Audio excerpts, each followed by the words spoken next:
এই বাংলাদেশে বঙ্গবন্ধু হত্যাকারীদের ফাঁসি দিলেন সেই রাষ্ট্রনায়ক বাংলাদেশকে উন্নত বাংলাদেশ পরিণত করার স্বপ্ন দ্রষ্টা মাননীয় প্রধানমন্ত্রী জননেত্রী শেখ হাসিনার প্রতি আমি কৃতজ্ঞতা জানাচ্ছি। যেসব কেন্দ্রীয় নেতারা, বিশেষ করে বাংলাদেশ আওয়ামী লীগের বিপ্লবী সাধারণ সম্পাদক, যার হাতে আমি ছাত্র রাজনীতি শুরু করেছিলাম, যিনি যখন বাংলাদেশ ছাত্রলীগের সভাপতি ছিলেন, তখন আমি ছাত্রলীগের হাতে করে সিলেট জেলা ছাত্রলীগের প্রধান সম্পাদকের দায়িত্ব পালন করেছিলাম। আজকে সড়কে সেতু মন্ত্রী, আজকে সম্মেলনের প্রধান অতিথি জননেতা জনাব ওবায়দুল কাদের এমপি মহোদয়, আরও যারা নেতৃবৃন্দ এসেছেন তাদের প্রত্যেককেই আমি কৃতজ্ঞতা জানাই। আজকে যারা আপনারা উপস্থিত আছেন প্রত্যেককে আমি কৃতজ্ঞতা জানাই। বিশেষ করে সম্মেলন ঘোষণা হওয়ার পর যারা আমার সাথে রাত দিন পরিশ্রম করেছে, দিন রাত খেটেছে, তাদের প্রতি আমি আন্তরিক কৃতজ্ঞতা জানাই। আমি একটি কথা বলতে চাই, আমি রাজনীতি করি, রাজনীতি আমার চিন্তা চেতনা আদর্শ।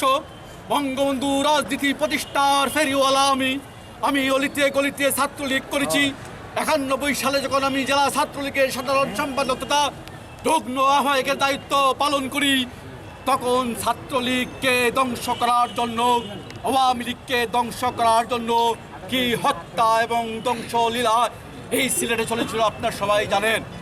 তখন আমরা দেখেছি অনেকেই বয়ে পেপারে এড দিয়ে ছাত্রলীগ ত্যাগ করেছে। আমার বাড়িসহ অনেক ছাত্রলীগ নেতার বাড়ি ঘর ভাঙচুর করা হয়েছে, গুলিবদ্ধ করা হয়েছে। আমাদেরকে বাড়ি ঘরে থাকতে দেওয়া হয় নাই। আমরা তা রাজনৈতিকভাবে মোকাবেলা করেছি। রাজপথে ছাত্রলীগ তথা জয় বাংলার স্লোগানকে পুনঃ প্রতিষ্ঠা করে ছাত্রলীগের সম্মেলনের মাধ্যমে জাকির ভাইয়ের সাথে কথা বলে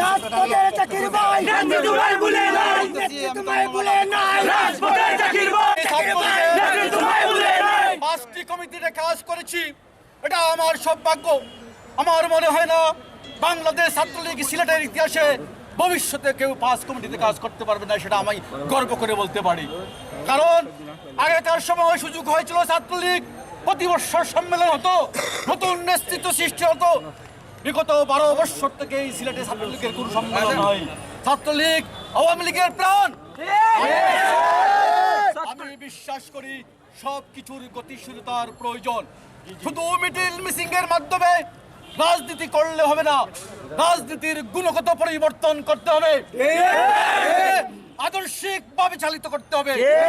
আমি চেষ্টা করব জননেত্রী শেখ হাসিনার নেতৃত্বে বঙ্গবন্ধু সোনার বাংলার প্রতিষ্ঠার সংগ্রাম একটি আদর্শিক সংগ্রামে পরিণত হবে